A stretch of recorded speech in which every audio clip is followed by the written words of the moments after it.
paper, scissors seems short. It just doesn't feel right. It doesn't correlate with how I was raised. I don't know. Maybe there's a disconnect between you guys and me being right. But anyways, welcome back, everyone. This is Media Marauders. It's been a while. It's been a whole week. I know you guys have been really, really missing us. As you can see, we talk about so many things, including rock, paper, scissors, and the right way you say it with shoot or say shoot. And it's good to see you guys, man. How y'all doing? Doing good. Feeling good. Feeling great. How Y'all, about y'all, you? y'all get the permission. Where's James at? Y'all know where our boy is? Is he? Yo, He's probably crushing his steroids right now into his juice. yo, chill. See, just because he's not here, we can't talk crazy shit like that. Damn, man. Get No, something but worked out, get that pre-workout shaking. You know what I'm saying? yeah, man. My boy, he's about to come in. I got an after workout shake right here. After.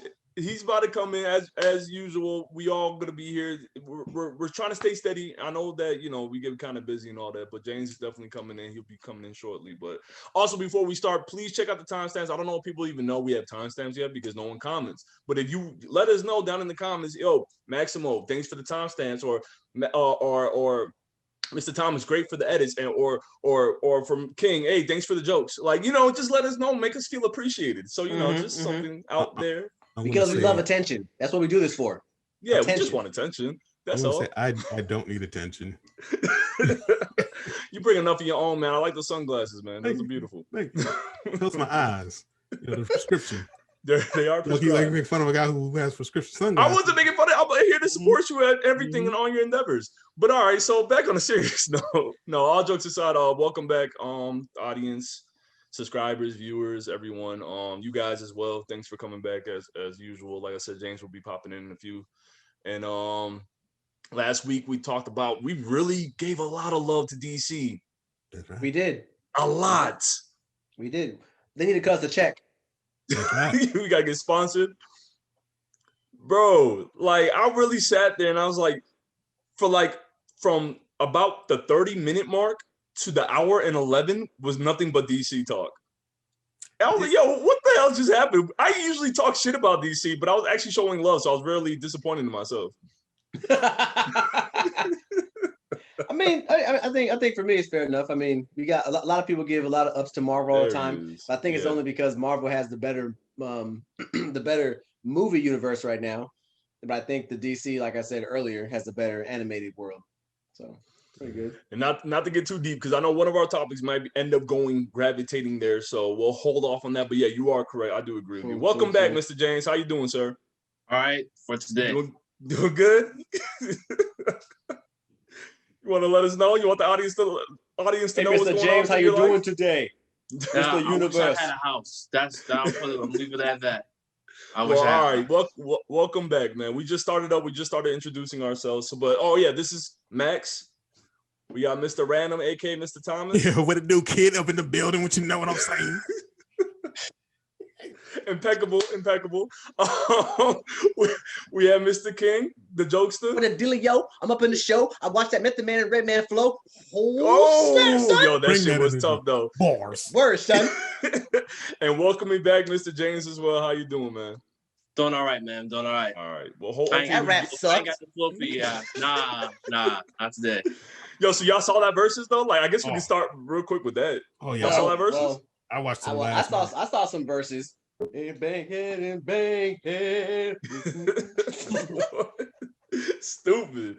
But y'all enjoyed it? I only was able to watch like a good hour of it until I got this is like I had to walk away for a while. Blame it on who you want to blame it on. Go ahead. No, I'm not gonna blame it on who. I'm not gonna blame it on no one. Baby,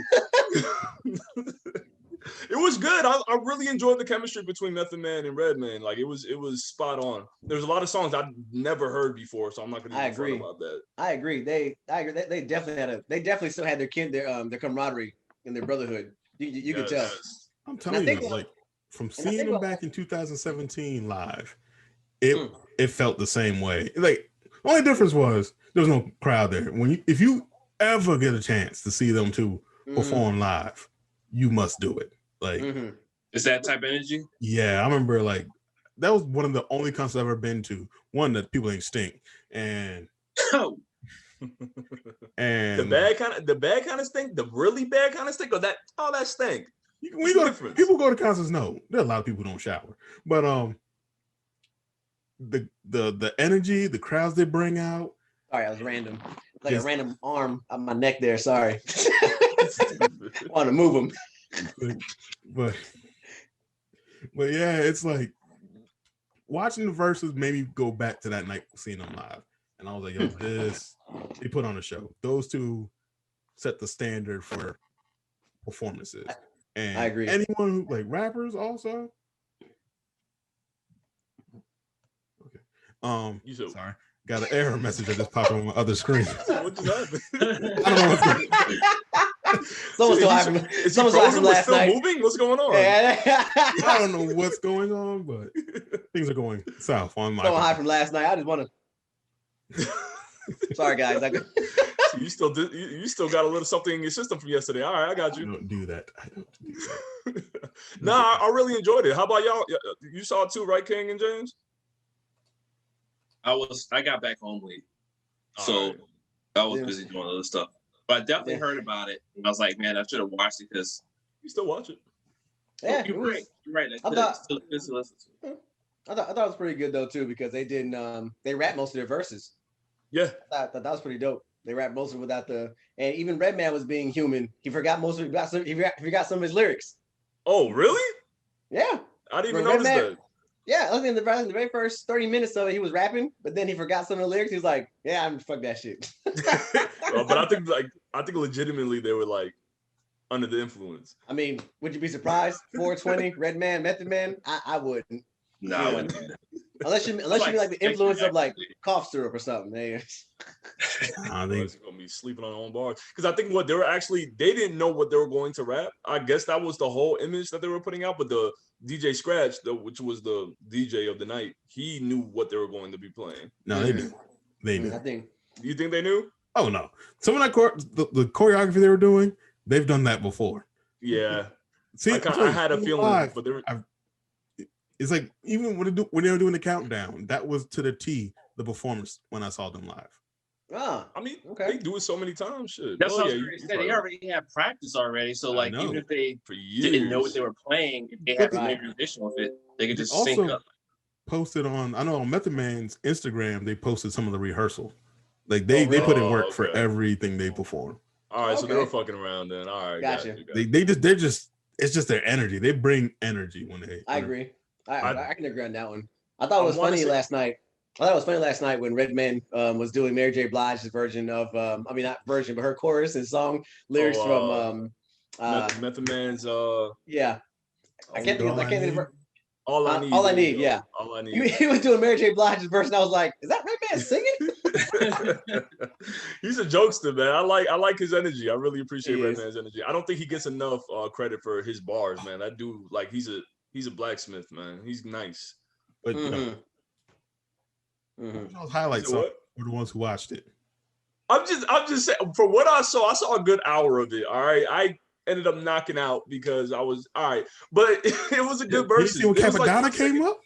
Yeah, Capadonna, Inspector Deck. Then when he did Triumph, for real?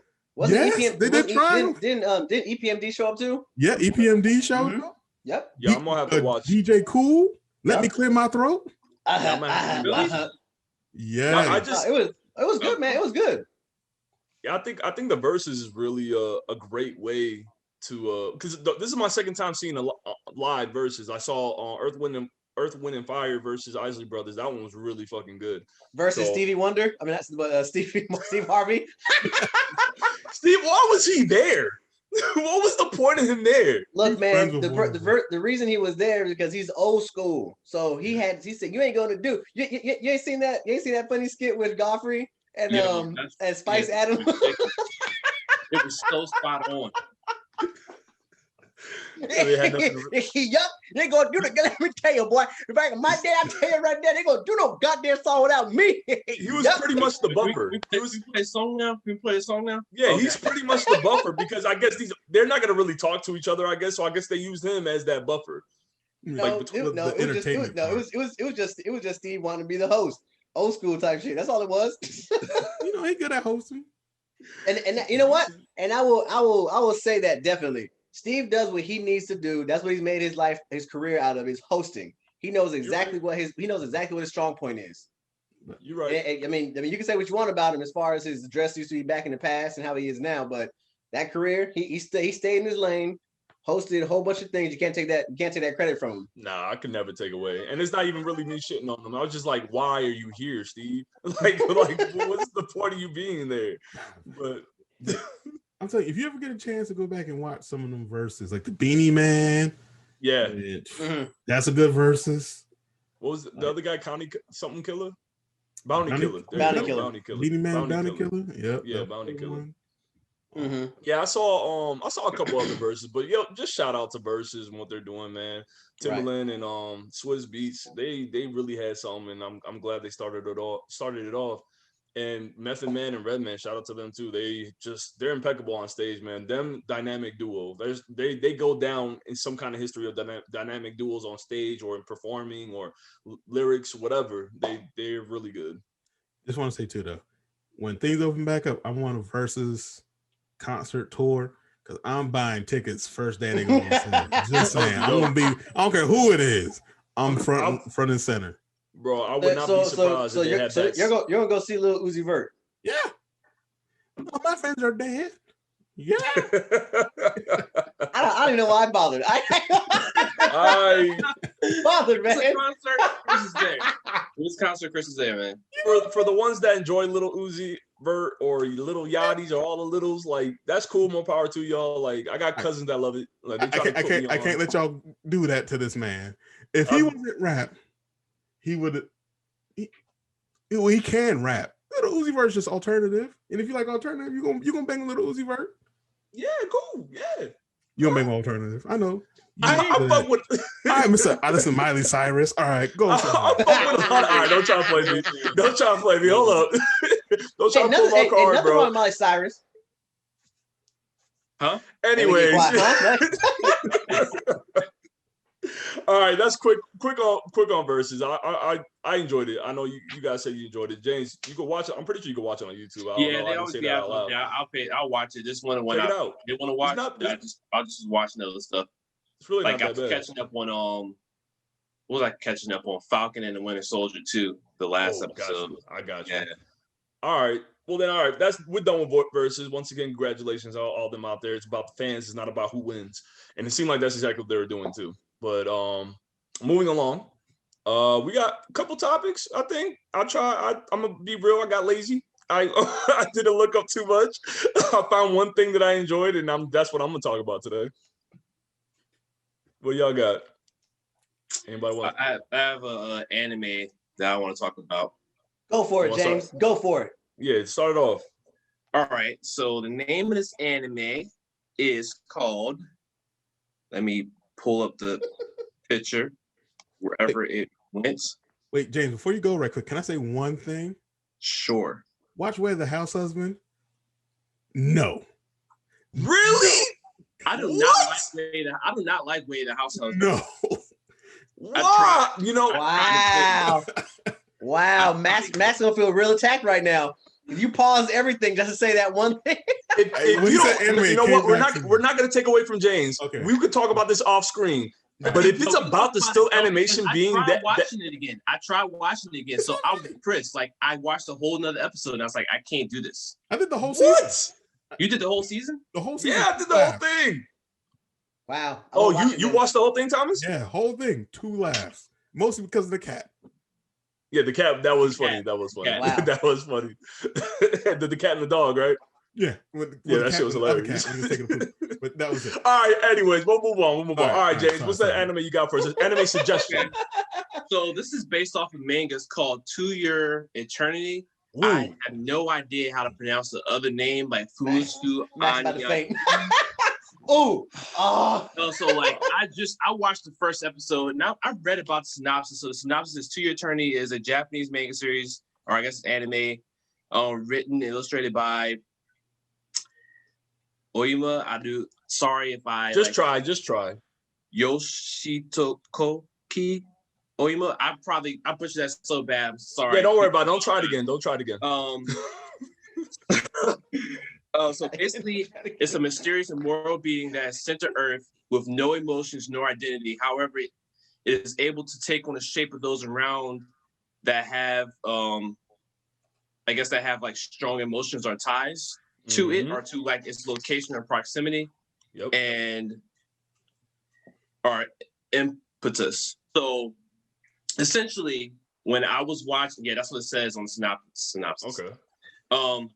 So at first it shows up as a spear, and once it lands on Earth, it lands next to a rock. Like this is just the first episode of the anime that has dropped. So I'm just going to talk about that for a quick synopsis, and that's enough to captivate you. So I don't know what else is going to happen in the series. Got you. So essentially, you see the spear in the rock, and I was like, I have a feeling that this might take a tone that I'm maybe not prepared for. So then I see a wolf come along, right?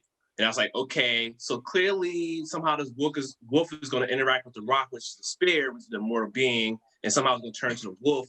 Surely enough, the wolf comes on lace next to it, and it takes on its shape after some events happen. And I'm just like, wow. So it starts off like it doesn't know how to walk or anything. And then it finally gains its form, it heals, and next thing you know, it keeps walking, and I guess somehow it might take on some of the memories too of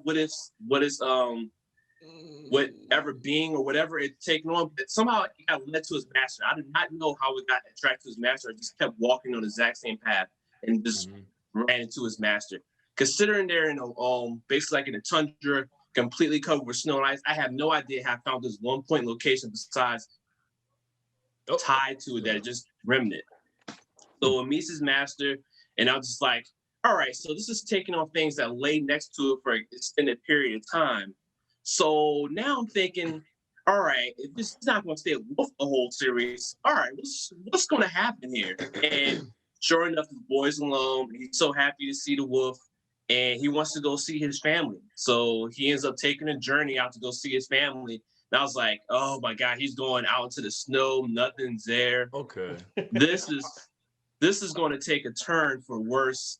And surely enough, the boy really is like sad about trying to see his family. So he really tries to go see his family. He keeps talking to the dog, like, because the dog is everything it has. It's like he keeps trying to progress himself.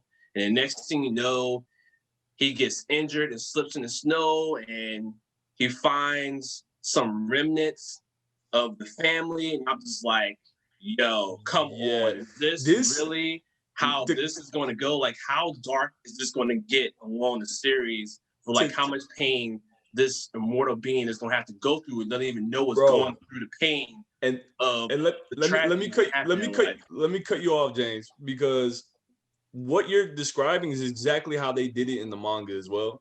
Like the same creator that made this is the same mangaka that made this made A Silent Voice as well. I don't know if you've seen the movie on Netflix. We brought this anime up before, or at least this manga before, but now it's finally released. So like you said, you finally watched it. I still haven't seen it, but the impact. You said what? I have a quick question. Is it still going right now? It just started. You mean the manga or the anime? The anime just started. The first episode released last week. All right, so I'm gonna watch it. 20 episodes. I trust James. Yeah, this was one of the animes that I put for the winter. This is what you say. I didn't hear you. We could tell. Go ahead, continue. Now I want to know. All right. What he said was, I trust James. All right. Dick. No, because this is one of the animes that I put for the winter, for the spring season of anime. This is one of the ones that I put out there, or I suggested that what I wanted to watch anyways. And because I've been reading the manga on and off for a while, and what you've been saying about the impact, like, it's going to mess with you. Like, there's gonna be moments where it's gonna be ties. You don't even expect it. Like, you don't think you're gonna get pulled in, and next thing you know is like, yo, there's a lot of onions right now. There's a lot. Like, you just see it progress, and like you see the sorrow, and like it pulls you in, and like you get attached to whatever within an episode. Within one episode. One episode, and like I just felt what was happening, and I was just like, this is progression. This is messed up. I was like, should I turn this off? Like, I don't know what's going to happen in the next episodes. Like, so eventually, to tie it all up, is that the sphere eventually becomes the human, and so much happens in that one. So many emotions compact in that one episode. Yeah. So the feeling of hopelessness, being happy, being tormented, confused. It's everything. And it's all of it. You're wondering, like, is this sphere like feeling emotions now too? Like, did it gain this over time? And I was like, yo, where's this mortal being going to go? Like, how many other things is it going to experience, and what is it going to end up at the end? Like, where is this going? So I wonder. I don't know if I would be saying, considering what I think this anime might do, as it progresses and like the forms that the sphere might take over and whose lives it's impacted by. So I think it's definitely something everyone should watch. They did, for that one episode, in those 20 minutes, they did a hell of a job. Like, they did a hell of a job. So if you had to make a prediction on where you think it's going to go, what would you say? I feel like the sphere is going to end up changing the world, but I think it's going to be based off the interactions of the humans. I think the sphere, and I haven't read anything, I think the sphere is going to have to make a decision by the end of it, like to save humanity or not. And it might be completely wrong. It might just be that this mortal being is just here to observe Earth and its beings. And just go and just gain knowledge. Currently, the knowledge that it's gaining is super tough love. Like, I wouldn't want to experience it, honestly. Because it's like, let's say you're a vampire or something like that, and you see so many endless life cycles like come to an end over and over again. Even though, you're a lifeless being, or immortal rather, like, eventually that's going to impact you. Like, you're not going to want to get attached to a human because you know the humans talking about.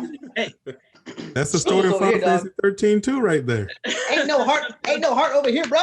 Oh no, James, you spot on because they tackle a lot of scenarios throughout the manga. Hey, Mr. I read the manga. I don't want to know. I'm saying they tackle a lot of scenarios. They tackle a lot. I'm not going to spoil anything. This show, I'm hoping the show excels. You're saying they already have 20. They have 20 episodes planned. Yeah, that's what I've seen online. So it has 20 episodes planned, and based off what I've seen from that first episode, I was like, this is about to go places, and I'm just gonna have to be captivated watching, make sure like nobody's around. Let me go ahead, get my cookies and milk, like something to make me happy, because I feel like I don't know. You gonna cry? You gonna cry, bro? Every single episode, like is it gonna be a climax? And I'm gonna be wondering what's gonna happen next episode. Next thing somebody else is gonna disappear. I'm like, yo, that person can't survive either. What the hell? Like, I don't know. I enjoy it in my rotation. Yeah, it's definitely worth adding. I gotta mention another old anime that I really like, but that's definitely worth adding. Y'all can keep going. What's the streaming on? What is this? I thought it was streaming on Crunchyroll. Crunchyroll. Yeah. Crunchyroll. All right. Yeah, I'm pretty sure it's on Crunchyroll. The subscription, so I find someone else's, so I'm not illegally watching it, because I know some people don't like illegal watching. Hey, you'll be all right. You want sequels to get made.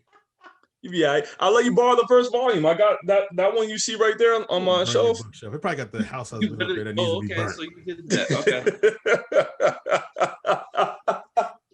Yo, I'm the hater. I'm the hater. No, I gave it a fair shot. Give it a fair shot. Oh shit! No. All right.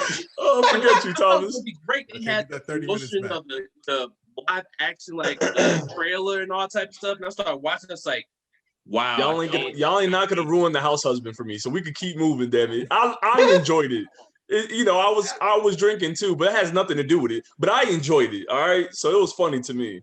But no, Immortal is gonna. I would like for King to watch it, just to give. Yo, check it out. It's on Netflix. Only 5 episodes. They're only 15 minutes long each episode.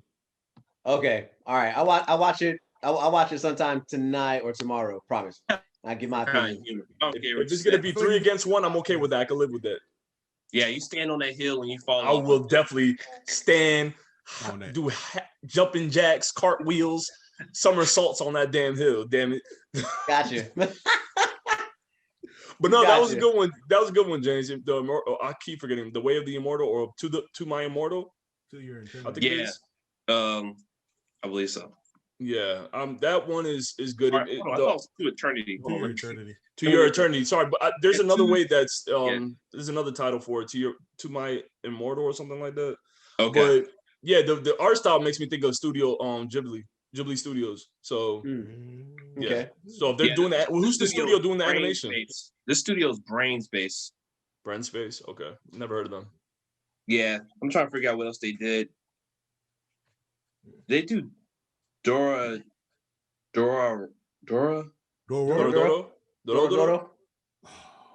With the samurai, the Meiji era type of samurais. Well, not a samurai. They did Natsume Book of Friends. Yo, that anime, I love. That's like the slice of life. Have you ever watched that? Which one? Natsume Book of Friends. Like, is it about? It has that's like a super strong spirit that turns into like a dragon-like wolf thing, and then it's like this little boy. He gains like this book, and he writes down the name, like. And he has like one eye, like his hair covers one part of his face. Yeah. Yeah, it's based off an old anime manga, I think. He said slice of life. Of course you watched it. I've never seen it. No, I've never seen that. But it has little demons and ghosts, and I don't fuck with that too much. Yo, man. Oh my goodness. I don't fuck with that too much. Natsume Book of Friends is like a really good one, man. I heard it was good. All right. This season seems like there's a lot of slice of life coming out. Which I don't mind. I haven't watched any of the new anime that's come out this season so far. I gotta check out Tokyo Revengers. That's on my list. That's the one. About that too. That's the one I want to check out. Our time's up. So I watched the first episode of Tokyo Revengers because everybody was talking about it, and it seemed like it was going to be one of the top animes, not the top animes of the season. And based off the first episode, it felt like a pilot. Like it was really just getting into what was going to be essentially a guy gets killed and he's trying to prevent something bad that happens in the past. And it seems like he might be able to go back and forth from the past to the future or not to save like his friend and based off what he did in his life. So I still have to dive more into it, but it seems like it could be a pretty cool concept overall with time travel and, saving your friends. Oh yeah. And part of the, also there's a gang mixed in with that. Not a gang. So when I saw the banjo, I was like, I'm in. The banjo shit and the not the metal. I forgot what the hairstyles. Pompadour. Yeah, that shit's so awkward. I don't know. See, I'm a big fan of Downtown Neketsu, the Kunio-kun series. Yeah. So anytime I see a banjo, I'm like, I don't care if it's good or not. I'm watching it. That classic delinquent shit. It really surprised me when I read the synopsis on my own. Like I was like supernatural, like time travel and shit. I was like, what? Why? But hey, it looks good. I like the art style. I saw the manga, one of the covers for the manga, and I was like, all right, this looks pretty good. Okay. All right. Okay. See what it is. All right. Thank you, James. So anybody else want to jump in? We got a good 7 minutes before. Good 7 minutes. Well, you want to start up a new one? I'll see what. I mean, they know already. But whatever. Yeah, we'll start with. All right, y'all. Hold on real quick. This is Media Marauders. We go on a quick commercial break. Just stay tuned and stay right there. Don't leave. Don't turn it off. Don't look for another video. Just stay right there. Guess what? Guilty Gear coming out. Guilty Gear don't come out till June. Shit.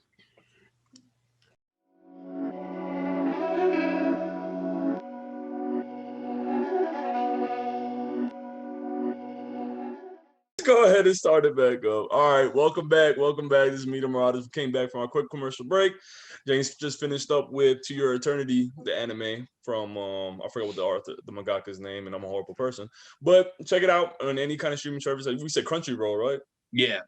All right. Because Smile's on there.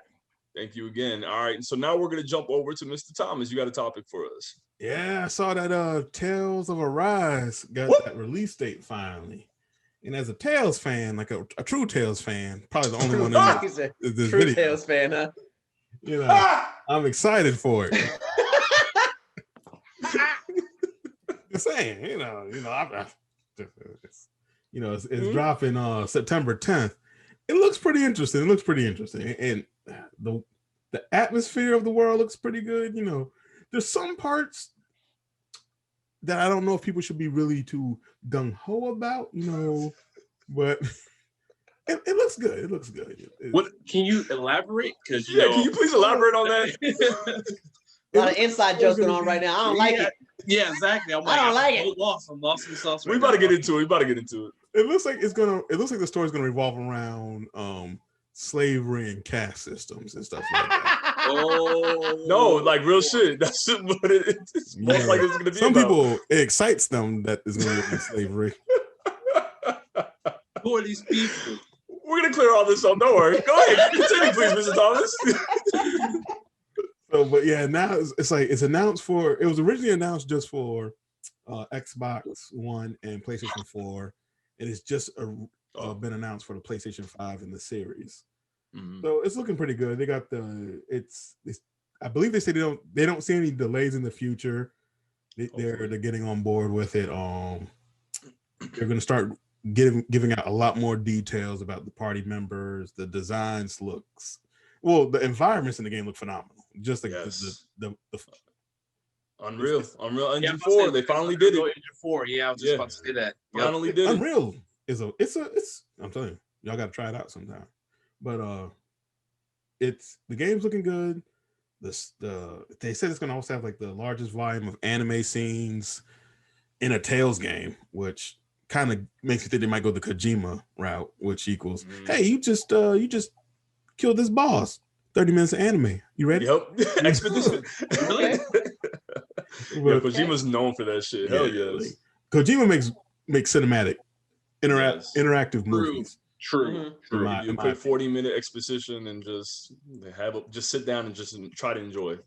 Then it's also talking about some planetary travel, which I'm hoping are different planets, which I'm hoping they pull this off because I was looking forward to that in the last Star Ocean game, which failure. Play it if you like Star Ocean, but don't expect anything good.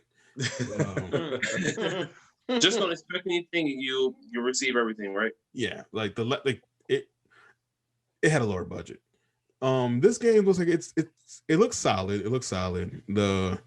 I didn't get a chance to check out the battle system yet because I think they released some battle system videos. Yes, they did. Yes, bald guy. No, I can wait. I'm sorry. I'm getting ahead of myself. Bald man can stay quiet. Go ahead. They did release some gameplay videos. I'm tempted to watch them, but we on here, so. They did. To interject, let the bald man speak real quick. To interject, they did release a gameplay video. It's about 7 minutes long. They recently just had the Japanese version for the subtitles, but someone was able to translate it and they got an English dub or English subtitle now. So check that out. I would advise all of you to check that out if you want to get the idea what this Tales game is, or just Tales in general. So I watched this video, the battle system, and I liked it. I love the battle system. One thing that I noticed, and this is me being a stickler, it looked a little stilted of one of the main characters just moving within the map. Like most JRPGs, you have the main party member or who you designate to be the party member. They're doing that now, and they traverse against whatever kind of map they have that you're in. And they have a regular way of walking or speed walking, and then they have the sprinting. The regular way of him walking looks really stilted and awkward to me. If you watch the video, this is me looking deep. I'm sure. It does look awkward. I'll give you that already. But the running, as soon as he sprints, that shit looks fluid. It looks beautiful. Right. It does. I'm going off from what I've seen, and I watched the video more than once, so I could be like, Max, you tripping? But I agree with you. But after that, once you get into the battle system, it is gorgeous, man. It's very fast paced. And one thing I am worried about, if you haven't played Tales of Berseria, which is the game that came out prior to this one, the main character, Velvet, she has a particular skill that she can do that's is too OP and is available a good portion of her fights, or throughout, you could continuously do it. You could kind of pretty much cheat your way into these battles, like how she continuously does her combos. Like she won't stop the way they have this game set up, the battle system set up for her entirely. I feel like that game, the battle system was centered around her. But with this, so not the guy, whatever his name is, Alphon, I think his name is. Good But name. no, with him, it doesn't, like, you can see, like, if you're watching it now, James, like, you can see how fluid it looks. Yeah, you can see certain it's very fluid, it's very fast paced. But I want to say that there's a cooldown. Well, I didn't really get to see too much of a cooldown with him, because once you see him cool down, he switches to another character that could continue the combo. You see what I'm saying? Okay. So I guess there's, like, knowing Tell's games, there's going to be a certain time when you could do special attacks like that. And of course, they're going to promote it. You know, they're going to show, like, the coolest shit ever, so you could be more hyped for it. But I want to see more of the, like, a novice play this game, so I can kind of get a general idea of what the cooldown is for some of these combos and arts that you can put together, and what else, what kind of other kind of ways you could kind of groove some shit together. I really enjoyed it. I really got it. I'll do it. I'll be that novice. Yo, the girl, whatever her name is, too. Shit. The girl, whatever her name is, that when she shoots. Oh my goodness, I think her name is Shion. Yeah, she has a gun. Like, this is the first. This is probably the third, fourth time that I've seen a Tell's character have a gun. But it's interesting.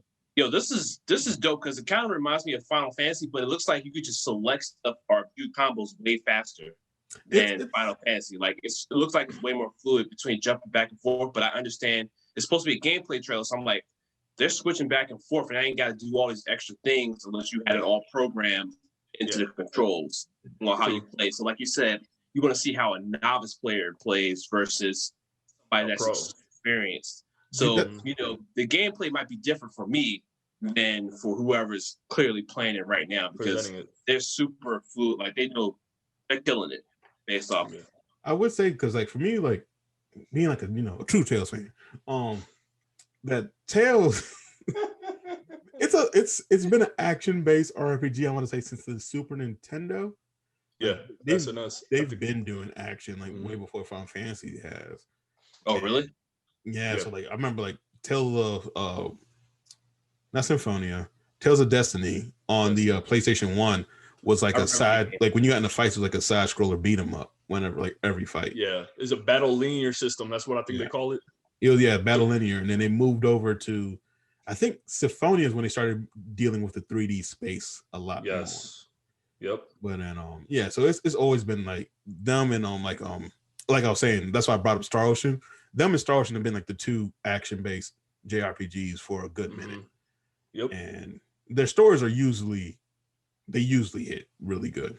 Based off looking at this and me playing video games, I'm very selective about it, because I tend to go to the gym or watch mini shows or anime.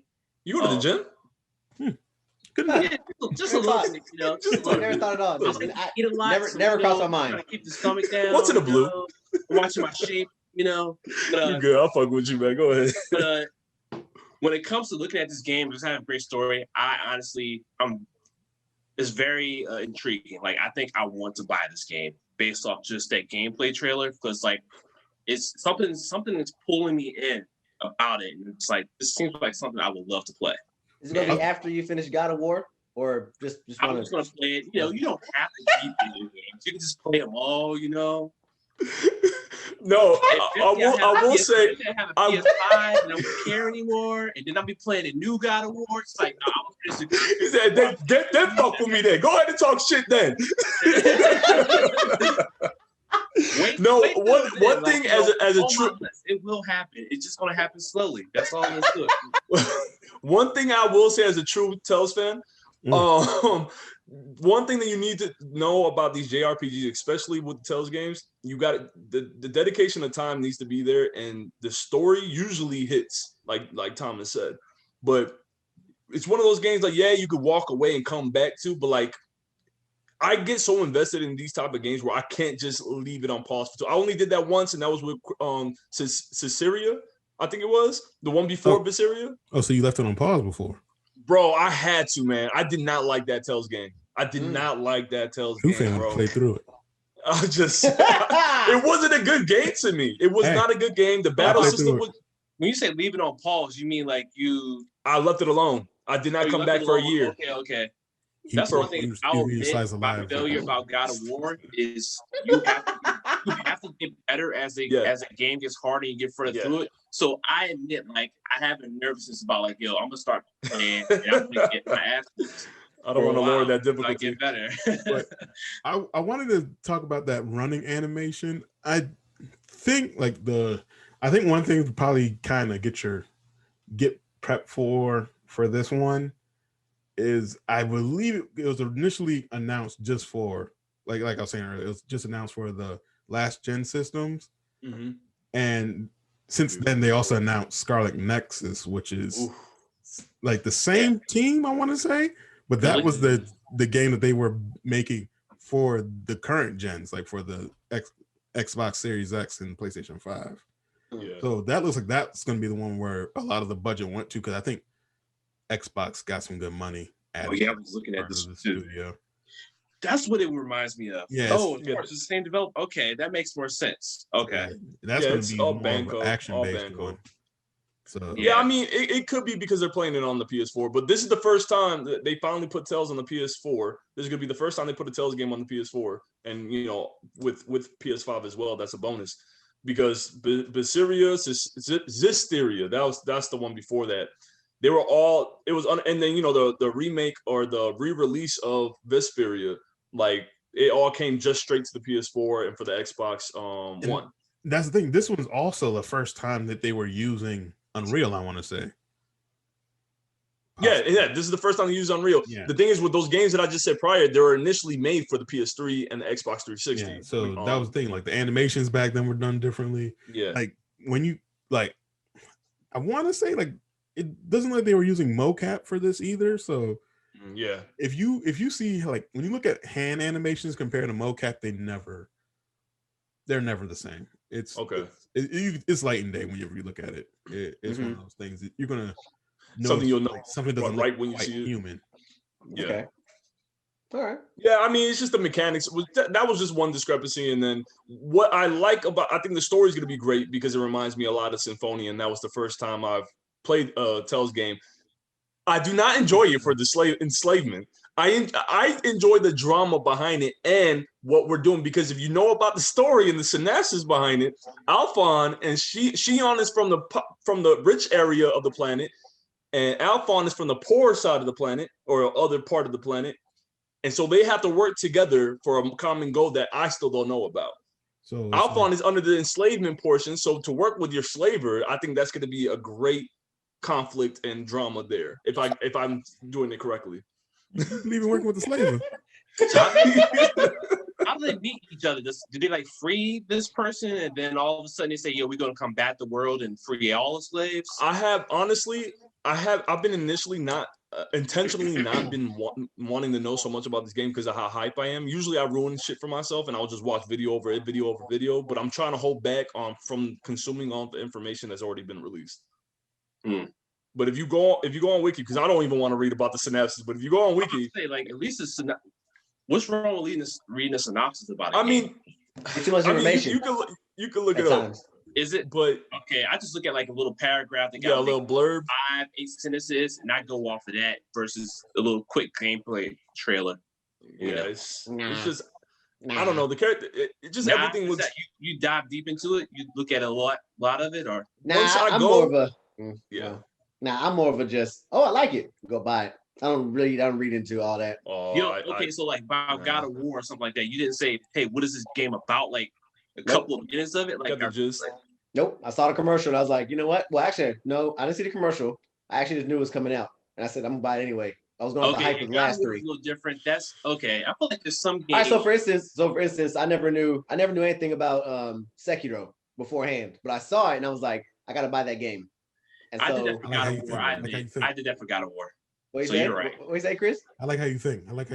Oh yeah, definitely. And thank you, James. Like I said, just one thing, like depending on how it looks, and that's why I said I don't get very amped up about like sports games. To me, I feel like sports games are just they're never going to change. NBA, 2K, NBA 2K, and all that. I don't understand that. To me, yeah, me neither. They just update it. It's like a season update. I don't understand that. So I can explain that for you. On a side note, why they don't really update sports games. They make millions of dollars without doing it. It's like Call of Duty type shit. The only thing that's true about the sports games is whoever's on the cover gets injured. I've heard that before. It's very coincidental. It's very coincidental, but it's 100 guaranteed fact for Madden. Stupid. Going to it though, like if you look at I know y'all don't really mess with soccer like that, football for the rest of the world. What do you mean? I played Mega Man soccer. I know about soccer. What is this man of culture here? You see this? It's a man of culture. But thank you, sir. Thank you. Pez, they I think one year they were like, you know what? We're just gonna sell you like the update for the year as a $29 upgrade. And I was like, yo, see y'all sign me up. But y'all don't $30 compared to $50, $60 every other game. That's what I think they should be doing for these games that has seasons. Right. I just don't understand why they're not doing that. They want all that money back. They want not even back. They just want it all. Every other marketer is doing it. That brings in the controversy about what MLB. With PlayStation and Xbox. Yeah. All right. So let me apologize for the corporations on this one. All right. So, in the reality, no jokes aside, corporate man over there. Games, like EA with Madden, they have a contract that they must release a game every year because the NFL says so. The NFL is not gonna let you just do an update. They're like, no, we need our money. So and EA like, well, we got to make our money too, and it is what it is. Like same thing with like NHL, MLB. Like with MLB, Sony's like, yeah, we're making good money, hand over fist. MLB's like, yeah, cool. We want it on Xbox so more people will see this game because we want to get more people to actually start watching baseball because it's an advertisement for them. Makes sense. And then they're like, all right, we'll make it so you can sell it on Xbox, whatnot. And then they're like, then y'all be the publisher on Xbox. And MLB was like, cool. All right, yeah. So Xbox, we're gonna put this on your Game Pass for free. And Sony's like, yo, wait, what? We thought we were making money over here. They're like, oh no, right. No. We're gonna put it on theirs for free. Y'all can't put it out for free. Y'all still have to sell it. And it's just like, wow. So I can see that's kind of fucked up. I learned something new today, Chris. Thank you, sir. Yeah, when it comes to a lot of them sports games, like even like remember when they used to do college football? Yeah, the players weren't getting paid. Of course not, because NCAA said you can't pay them. So, which is crazy because they want all the money. And I'm not going to get into that controversy, but that's what it is. NCAA was like, nah, you can't pay them. And then EA's like, but we're using them for the game. We don't mind paying them. Like, nah, you can't pay them. Yeah, because it's a sticky situation. The EA was like, we're just going to walk away from the game. And they stopped making it. Like, EA doesn't plan on making an NCAA sports game until they're allowed to pay players. Yeah, because that's move because they made so much money off of them. It's crazy. The key part, the keyword there, or for that case, is sponsorship. It's because of that. Yeah, that's the whole. I remember, wasn't it which college team it was back in like the 90s? Name I think was the last one on the cover. I watched it on 7 on 7. I watched the documentary. I forgot which team it was or who was involved. I forgot about that. There was a bit of a discrepancy with the college kids getting endorsements by like Nike and all that. Oh yeah, they couldn't do it through. The NCAA tries to stop it. They just don't say it. They just don't say about it. Especially the really big name players. They just Zion. It was trying to get on him about it too. I remember that. But see, that's the thing too. If you look in, not to go too far off media. If you look into like the whole sponsorship, like the sponsorship of players and the NCAA and like people are like, well, they got the scholarships. Yeah, but if you come from a not well-to-do family on a scholarship, you're not even allowed to work. So therefore, now you got to hope your family has enough money to give to you while you're in college. Mm-hmm. Yeah. No, that makes sense. Well, that was a good little segue. From Tales of Arise to college basketball. But all right, Tales of Arise, man. September 9th in Japan, September 10th worldwide this year. So I do want to ask a question since you got Tales of Arise and you have the PS5 game coming out. We just was talking about that. Scarlet Nexus. So since they're made by the same studios and they're similar in ways, not exactly similar, but so how do you think? Do you think they're going to compete with each other? Or do you just think people from the old that still has an old gen is just going to buy Tales of Arise, and people from the new gen that own it now are just going to buy Scarlet Nexus, or how do you think it's going to work out? I think well, because they're both gonna be on both systems. Yeah. But I think like Scarlet Nexus is going to be more for like the action based, like if you like More a Devil May accessible. Cry near type RPG, and then Tales of Arise is going to be more for like if you're like a party based JRPG fan, like like the battle system, or like more so the battle system, or more so like you collect party members, armor, and all that stuff. But yeah, it really seems like on Nexus, Scarlet Nexus is really already solidified as your only one. You can play as multiple characters, but it's not really like party based. From what I've seen, it looks like you could switch out characters in mid combos. I saw one gameplay of where Tails is something similar, but you see all your party members already there, and they've recently been implementing that within the past 3 games of Tails, where you could switch between your characters within your party. But yeah, like Thomas said, this seems more like a hack and slash on Scarlet Nexus compared to a JRPG. I don't want to say hack and slash because it looks like it. Well, no, because it's more so like you're using. I want to say because hack and slash is falling into Dynasty Warriors, not like it's probably more like it's a true hack and slash, but Devil May Cry is a hack and slash game. No, it's now Devil May Cry. I thought that it's hack and slash. You can look at the I'm gonna say Devil May Cry is hack and slash. But you play Devil May Cry on like you can't just go in Devil May Cry and just push square. No, I think you're looking at the simplicity of what hack and slash can be. Yeah, hack and slash is right. No, hack and slash is simple. That's what I'm saying. Like when you go hack and slash, you're going simple. It's like because like you don't put Metal Gear Rising hack and slash. You don't put Nier. You don't put Nier's a hack and slash RPG. No, it's an action adventure RPG. I see it as a hack. I see games like that because I've seen the genre under Devil May Cry hack and slash. Yeah. Okay. I've seen like Bayonetta hack and slash. I see Bayonetta.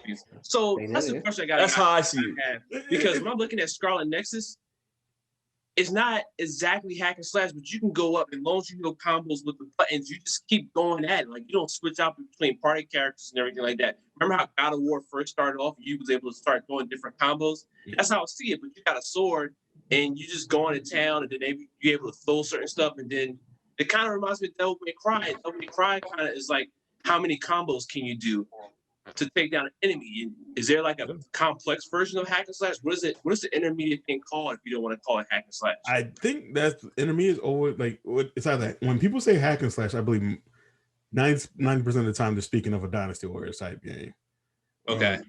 But then like when you most time when they're saying action adventure, they're thinking like Zelda, Nier, with Scarlet Nexus. Scarlet Nexus also I think is going to be a high use of telekinesis. Yeah, they're implementing a lot of things within that's the be actual. The main battle system is going to be around telekinesis. Yeah, so the main character the way that character was using that sword, and he just do telekinesis in there every once in a while. I think it might be swordplay with the addition of telekinesis. But like he has a specialty. Like one person's specialty is pyrokinesis. It's all these like that's the whole lore is going to be around their red. Yeah, and then the baddies are like these flowers. Yeah, they're daddies. But no, I see it as like I think when it comes to button input, like you have certain button inputs for combos and all that. I categorize that under hack and slash. Good, but I see how the definition or at least the word can come off like, oh no, you ain't just pressing buttons. Don't be thinking you're just pressing buttons in here.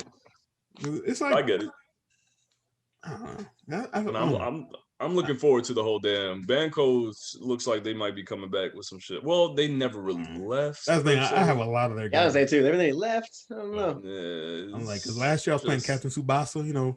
The best anime sports game that came out. The soccer game. Yeah, man. It was a fun game. That trailer looked pretty dope though. It was a fun game, and the thing is, a lot of soccer fans were excited because it was the first time because most Major League Soccer games are exactly the same thing every year. So they gave them something different to play. Mm-hmm. That's why I stopped playing those games. I used to play soccer and all that. It's like I'm done. It's just too much repetition for me. You played soccer? Yeah, I did. On end note on this part of the topic, I would love the anime baseball game. Just like Ace, what's it called? Diamond Ace? Diamond or something like that. Ace and the Diamond? Yeah, just like a good old anime baseball game, I would love that shit. You talking about like Angel in the Outfield?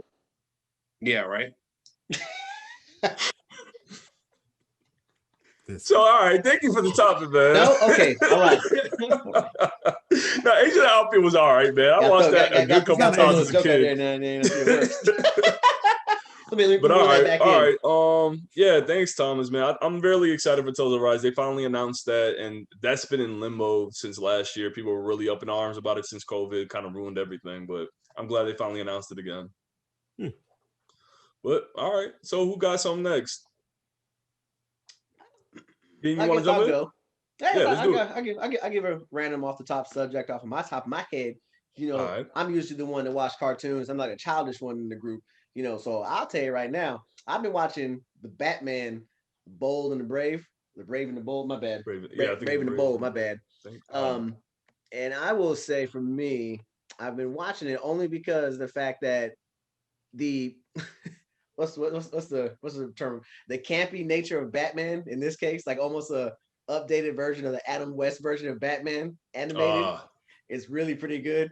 So if no one's ever seen or heard of the Batman, because there's many iterations of Batman, this version of Batman, once again, is more of a campy type version, which I would say is akin to Adam West, as in Batman, I don't know what's going on here, but we got to figure it out. Oh, yes. So it's always so fun to hear different versions of Batman, but the all about justice, I don't play around, but I'm still kind of fun at the same time. Okay. And I give a lot of respect to Dedrick Bader, the guy that played in the Drew Carey show, the tall linky one. The curly ass hair. Yeah, the one with the curly hair. He does a lot of voices. He does a lot of voice acting too. But him as Batman, I think, is one of the funnier ones that he's done in a long time, because he gives him a very campy attitude, but it's fun. And so having a fun Batman compared to a very serious Batman, but he makes it very well. It's a mix of fun and serious Batman. You can tell he's being funny with his voice, but he's very serious as well within the cartoon. So it's always funny. And this version, this universe of Batman, the Brave and the Bold, I think it's fun too, because they give a lot of other characters campy attitudes with old school costumes, but even some with new school costumes. But not new school costumes, new characters in the campy old school costume. Like for instance, Blue Beetle. Yeah, Blue Beetle's voice is coincidentally actually Batman Beyond, Will Freddy. Really? I'm Friddle. Oh, yeah. Shit. Yeah, Will Friddle does a lot of not anime voice, but voiceover shows too. And he actually does a lot. He actually does a great job too. I liked him as Lino, and I liked him as Lino as a new version of Thundercats. Yeah, so he's pretty good in that. But like I said, I just like this version of Batman because of the new characters they bring in from updated characters they bring in old school type way, fashion, and they get away with it too. And so it's a very good show. It has like a pre episode scene, and then the main plot within the next 20 minutes of it. So I think that's something like a prequel almost, and then the actual show, some of that nature. So it's a pretty good one. It's a pretty good one. And I realized while watching it, I've only watched the first season and some of the second season. I realized that some of the characters that were in this one were actually some of the characters and roles that they put into subject matter they put into Young Justice. I don't know if that's coincidence or not, but it's interesting about that. Yeah, so there's an episode within the Brave and the Bold Batman where the Reach actually tries to take over Oa, which is the home planet of the Green Lanterns. And so I had not even known that, but I wouldn't have known it if I had not seen Young Justice. And so I think it's very interesting that Young Justice centered around Blue Beetle in the second season, but he had a good episode in that Batman Brave and the Bold.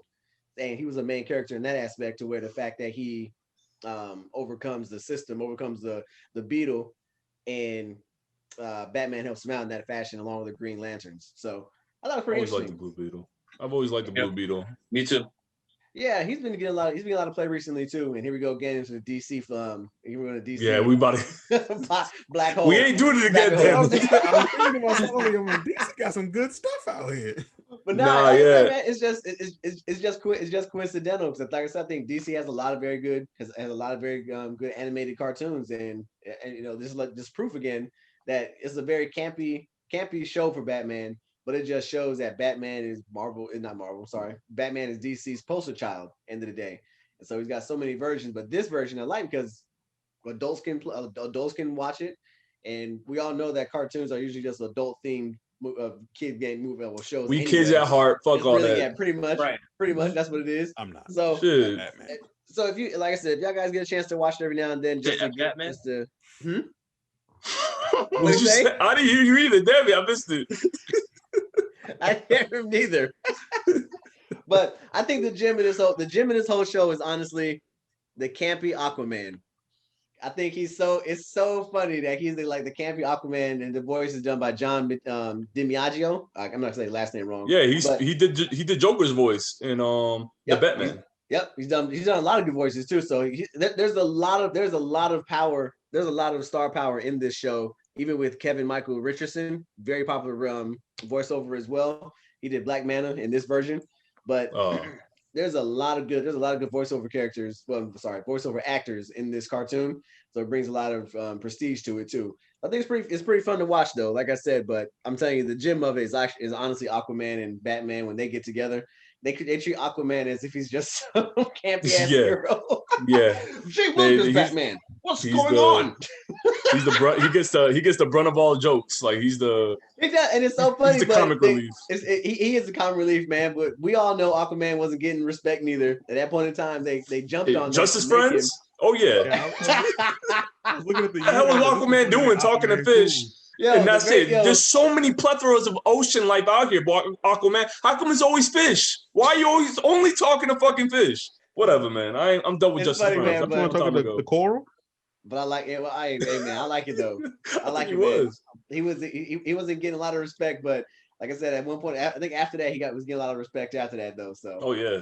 So it helped with Jason Momoa too. So. You start watching Aquaman back next or what? Huh? You start watching Street Sharks next or what? If I can find it, I will. Honestly, if I can find Street Sharks, I will watch it. It's on Amazon. Man, if I can find Street Sharks, I'll watch it. But like I said, I've been doing a lot of old school. I've been doing a lot of old school cartoon watching and everything like that. So, like I said, we're talking about some of the streaming platforms that are pretty good right now. But HBO Max has a very strong platform right now for old school shows and everything like that nature. Like seriously, that's what's up. Mm-hmm. Yep. So right. I borrowed my friend's login information, of course. And... You didn't say that. Blur that out. I mean, bleep that out. Bleep that out. HBO Max. You didn't say that shit. He never said that. He's joking around. He jokes a lot. That's what he does. That's what I do. That's what I do here. I'm joking, of course. That's what I do here. So. Yeah. All right, man. Good. Talking about that, I'm still trying to watch DC Titans. You know, I'm slowly watching that series. It's good. So, it's decent. It's decently well. I won't do that. It's good. It's a good show. I'm ready for this third season. See how HBO will pull it off if that actually happens. But it's close. I hope they give them a bigger budget. I will say the last episode I watched on the Batman Brave and the Bold, they did Emperor Joker.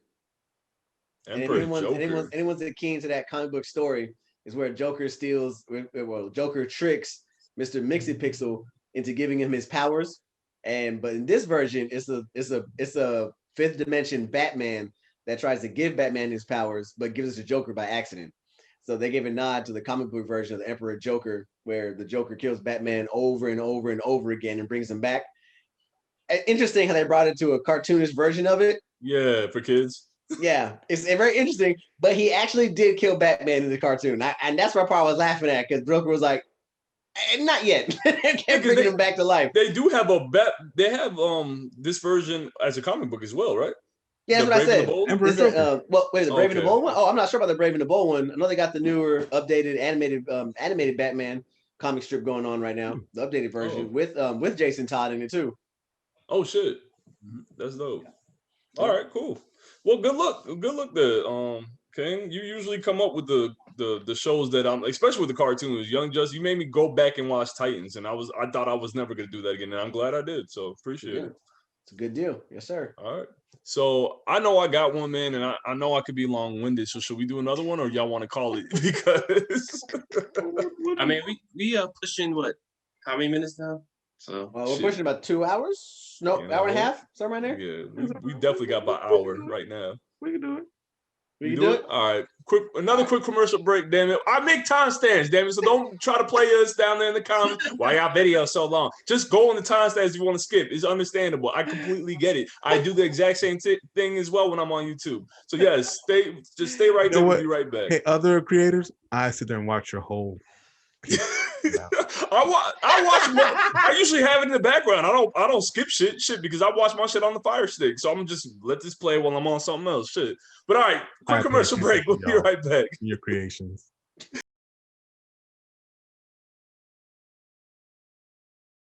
All right. Welcome back, Meet the Marauders. Welcome back from our quick commercial break. As you can see, we're a man short. If you made it this far in the video, we're a man short. So James had to take care of some shit, but he'll be back next week, hopefully. And my bad. So yeah, we'll go ahead and carry it on. I'll finish it off, fellas. I will try not to. You know what? I'm not gonna even bother saying it. I'm gonna go ahead and get along with it as fuck with y'all. It's about to be a long night, motherfuckers. Let's go. All right. Let me Get your coffee. Grab your coffee. Go ahead, take some of that booger sugar y'all keep talking about in this fucking channel. I'm joking. Who brought up booger sugar in this channel? Who did that? You are correct. Over here. You see? Oh my God, Max, Max. Oh my God, we're not the type of channel. Thank you. All right. We never made a joke like that on this channel. If y'all get the fuck out of here. We're a family channel. Booger sugar. Yeah. Okay. All right. So I'm crazy. So I'm gonna get into a particular show that I got into last week. The wife and I, we just jumped in. What'd you say? All right. I'm gonna pretend I didn't see any of that. Family channel. All right. So I got into the show. This is definitely gonna be for a family that I watched. Amazon Prime released another TV show back in April 9th. It's called Them. Heard many things about it. I heard many things as well. And that's what kind of made me want to get into it. Like I said, I recently got into it last week. And the wife and I sat in front of that TV and we watched the first 6 episodes. I want to say there's 10 episodes in this. Let me give y'all the premise before I go in. All right. Set in 1953, Them follows a black family who, during the Second Great Migration, moves from North Carolina to an all-white neighborhood in Los Angeles. The family's idyllic home slowly transforms into an epicenter of evil forces next door and otherworldly that threaten to haunt, ravage, and destroy them. Pretty good synopsis. Usually they are. But this one, this show kind of fucked me up, man. I'm not gonna even front, y'all. Wow. This one, there's a lot that I can really like take in and just, okay, yeah, that was fucked up. All right, I've seen Hereditary. I've seen the first time when I seen Insidious, that really affected me. And granted, this show has some horror aspects involved in it, and it's not even the horror that really gets to me. Obviously, this is in 1953, where it's extremely racist still for black people, especially, from North Carolina moving all the way to Los Angeles, Compton. They go to East Compton is where they reside in, that they get their home in. And there's still blatant racism there. They moved out of North Carolina for very traumatic reasons, and they used this chance to have a new life. I want to shout out the woman that plays the mother in this show, Deborah. Her real name is Deborah. I'm gonna butcher the last name. Ayorende. I hope I said that right. Her name in the show is called Livia Lucky Emery. She does an incredible job throughout. Everyone in this show has done it. Even the racist jackoffs, they do a great job of holding that drama, the animosity, the vehemence that you could feel like between characters. You could feel the hate in this show. And the daughters, one of the daughters, she played in Us. She was the track star in Us. The daughter that was running. Her name is Shahadi Wright Joseph. She does a great job, and the youngest daughter, Melody Hurd, and the father, Ashley Thomas. He plays Henry Emery, and the daughter plays Ruby Lee Emery, and the youngest is Gracie Emery.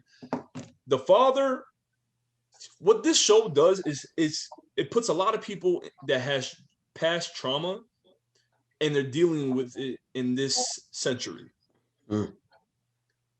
So, damn. All right.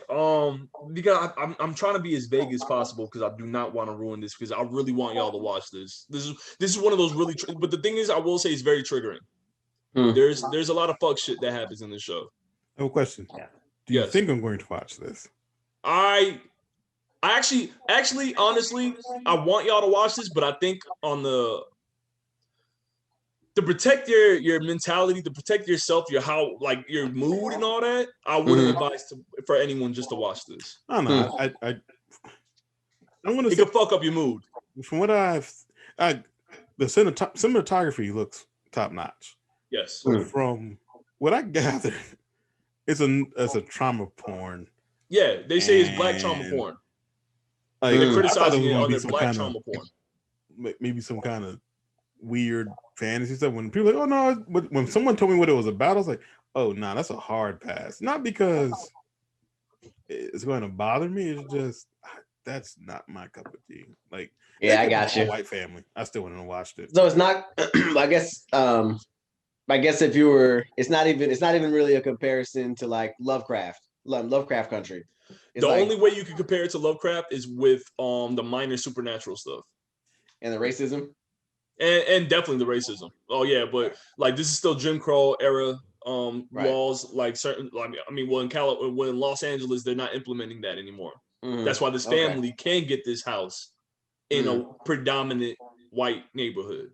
Right. And there's some fuck shit with that too with the realtors, and that's real life shit. Like the realtors will find loopholes for these black families to move into because with these black families moving in, it lowers it builds up the actual finance, like the infrastructure, the inflation of homes and all that. So it forces these people to go buy more, to buy these homes even though they're overpriced now. So I'm not trying to ruin it, man, but it's real. Like they show documentation where these realtors, like real life documentation of these black families signing this bullshit contract where their homes still don't even belong to them because they're black. But see, that's the thing is what caught my attention originally, because I remember I thought about watching it. I was like, it had the font that the title font reminded me of what was Jordan Peele's Us. It reminded me of that, and then it kind of reminded me of the Lovecraft Country look. I was like, I might give it a shot. And then people started telling me what it was about, and I was like, well, it started trending on Twitter before it even came out. I know why there's a caricature that's in the show, and I don't think you know why it started trending on Twitter. Oh, okay. Let me stop. Because it wasn't about the caricature. It was about who directed it. Who are the creators of the show? Yeah. Well, I was going to get into that. Go ahead. Well, yes. If we're going to go down to the creators of this is by Little Marvin and executive produced by Leanna Wythe. Nah. She's an executive producer and she's one of the creators of this. Nah. It's the three white guys. That's what I'm reading. That's what I'm reading. That was the thing. There was these people who, like I think she only actually even supervised one episode. No, she directed some episodes too. Or I might. Well, let me make sure. Like there's some controversy. I remember there was some controversy around it. I looked into it a little bit. I was like, and I still was gonna watch it. And then I found out it was just not what they were marketing it as. I was like, and that's when they're making sure they're putting her name on this though. Executive produced by Leanna Wythe. Like they want to make sure to let it be known there's a black woman involved in this. Yeah, she was part of selling it. And I was thinking, I was like, I haven't really. She has some people have some issues with her directing. I don't really care because I've only seen none of her stuff. So The Shy is the only thing that I've seen like a snippet of. And I remember the controversy around when she released that she had an issue with other Chicago shows because she didn't like how they were portraying the Chi in a fantasy-esque. She wanted to portray the real Chicago. Talking about the Chi? Yeah, and her take of it. So, okay. I think Shameless is also another show that portrays Chicago. Shameless, I believe so. Yeah, it's just another part of Chicago. Mm-hmm. Yeah, it is. It's a big piece of land. So yeah. Well, I know there's a lot of controversy with this. I can see how it's, like I said, it's very triggering. Like I said, the wife and I, we got up to episode 6 and we're like, you know what? Let's decompress. Like, we need to step away because the route, like, we found out some, like, there's a big revealing moment. Of course, you get to a certain point in the show where trauma's being revealed for like, you see snippets, but there's one particular character that you see what happened to them, and it's messed up, man. So I get it. I can understand. Like I said, I don't see a lot of people wanting to get into this. I don't see a lot of people even wanting to hear about this. Gotcha. Because it's really, it could be considered exploitive violence, especially towards Black people. You said what? They picked the terrible name. I'm trying to fact check what I just said, and I looked up and there's so many movies and TV shows with this name. Them? Really? Yeah. Just put them 2021 on Amazon or some shit. Wow. Still nothing. Oh, I found it quick. But yeah, I mean, this show is it's gonna be a conversation starter or a conversation ender or not a conversation at all.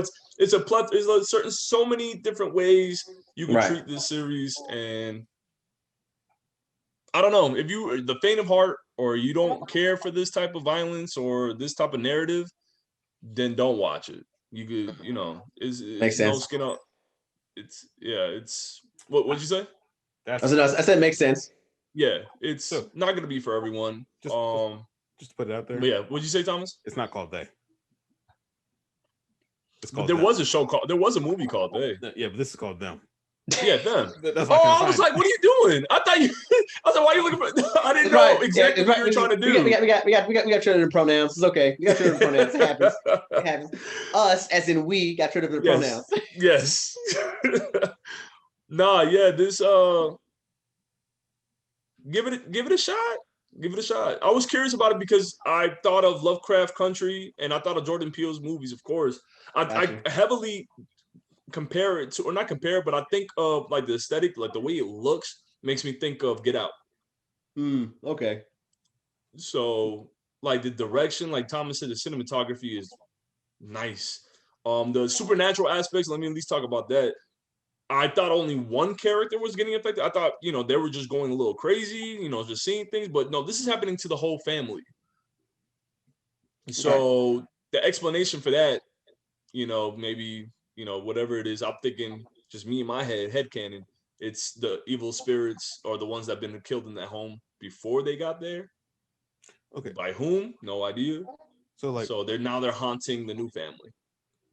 So one of the directors for this TV show is a guy called Ty West, and he's from Wilmington, Delaware. Isn't that where H.P. Lovecraft from? Nah, he a white dude, just random white dude. Just a random white dude. Yeah, and that's where some of that controversy was coming from. It's because like he directed an episode called Day 10, I'm guessing. And that's like a lot of people thought like the way they were selling it was I can't remember her name, Leatha White. Leatha White. Yeah, Leanna White was the director for the show. Lena White. Sorry. Lena White. They believe she was the director for the show. But it was like, no, she just her name is on it. I think she just I think as like an executive producer is more so a person who's paying, who they're going to reap the money. Yeah, but I think she's still involved with the show though. Yeah, she's somewhat involved. She has, I guess, the last say so, but. I mean, I understand that frustration or that quirked eyebrow, but if we think about it, Lovecraft Country, the TV series was blowing up, right? The book that is based off was written by a white man. but people still love the show. That's fair. Granted, they had a lot of black creators that were involved in it, and they did switch up a few things. Yeah, it's kind of like one of those things we had talked about earlier, though. It's just people gonna pick and choose what they're gonna be mad about. Yeah. In this case, I get it. Is they thought of a show, they produced it. It's got the black actors in it. It's got a black person's name attached to it too. And just to put it in comparison to Lovecraft Country, like you said, the source material came from a white man, and African Americans decided to make the producer in the show, and it's a black cast of the show with some white folks in it too. So I get it. It's just people picking and choosing what they want to argue about in the show and everything else. But I like you said, I understand both sides of the spectrum. But I'm like, all right, which one is it? Like, you got to stay consistent. Just stay consistent. I think they're staying consistent on this one. I think I feel people feel like they got bait and switched. Like they really marketed it. Like I thought she was a big part of it. Like, oh, okay, I got you. So I think a lot of people felt like they got bait and switched when what they were sold. They got bamboozled thinking it was. So you think got bamboozled because it was an African person's name on it. I'm sorry, well, African American's name on it. But then come to find out, it was just they didn't really do anything but say, okay, let's put that. We'll put that in, and not really put their hands on it. And then because I've had it spoiled for me. I have people tell me some of the stuff that happens, and then for them they said Lovecraft Country, they felt kind of empowered ish. Yeah. Watching it, moments, and this did not give them that feeling. Got you. Okay. I like I said, I really like the mom. I think she's a very, very powerful woman, especially with what they go through. And I appreciate the actress that has to portray someone like this. So I can see the frustration in the empowerment phase. Right now, I'm still through the pain. I'm going through the pain process with this family. Is there a happy ending? Do I see a happy ending coming from this? No, because I don't think it will fit right into this. But do I see some kind of retribution possibly? Sure. Will they get the full retribution? Hell no, because it's 1953 fucking America on the West Coast. Like I don't see it happening.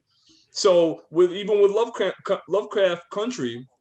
Spoilers, the way it ends, there's a bit of black and white. There's a gray area there because they get to have some kind of ownership, some kind of empowerment, but they're still lost. Yeah. You know what I mean? But I don't know. I guess like King said, pick and choose your battles. I get it. And I'm not gonna be on either. I'm gonna ride the shit out this fence. Pause. But I'm not saying I enjoy this show. I just think it's really eye-opening. There is a lot of shock value that makes me come back. That's gonna make me want to come back because now I'm invested in the story. It's compelling. Yeah. It's and as savagery as all the savage bullshit and racist, just blatant racism, which 1953 once again, but it's just I'm trying to find snippets of all right, this is what I like here, this is what I like here, this is what I like here. Everything else is just bullshit. But yeah. Gotcha. Check it out, Amazon Prime, bam. So I hope that I kind of feel like a downer because I'm thinking of moments in that show now, and I'm like, God damn, why did I even bring it up? I would like to point out now he likes slavery and shows where black people get tortured. That is false advertisement. God, you're gonna get me fucked up, man. The record speaks for itself today. Anyways, fellas, I'm gonna end it there, man. I don't know. I think we made this last longer than we should have, but I'm happy you guys let me. Yeah, I'm happy you guys let me go in, man. So we'll end it there. Y'all have any more? There's a show coming out about the Underground Railroad because it seems like we can't get black shows that aren't in the past anymore. It's just everything's just a historic black TV show now. We can't get anything new. Can't get a Boomerang again. I think. Well, it did come out. They did do it. You know what? We should do a review on Boomerang because I think they did release a new updated version of it. Really? Talking about the channel Boomerang? No, the TV show or the movie Boomerang. The movie with Eddie Murphy. They did a spinoff or a sequel, but it was as a TV show on BET. When was this? This was Must have missed that. A few years back. Oh shit! I will watch a couple episodes and I'll talk about that. Then we should lighten the mood because I definitely brought it down. So the next episode we'll bring it up. Well, we gotta find it first. Yeah, right. That's not like Boomerang. I didn't even know true. about it, so I'll look into that definitely. But all right, until then, we'll end it on that note, fellas. Yeah, thanks for coming back, guys. Even though James had to leave a little early, but I understand. We all understand. It's all good. It's our show. We gotta come back. It's all good. I'm getting paid top dollar to be on this show, dog. Who the fuck ain't you? Shit, tell me who that person is. This studio's not gonna build itself.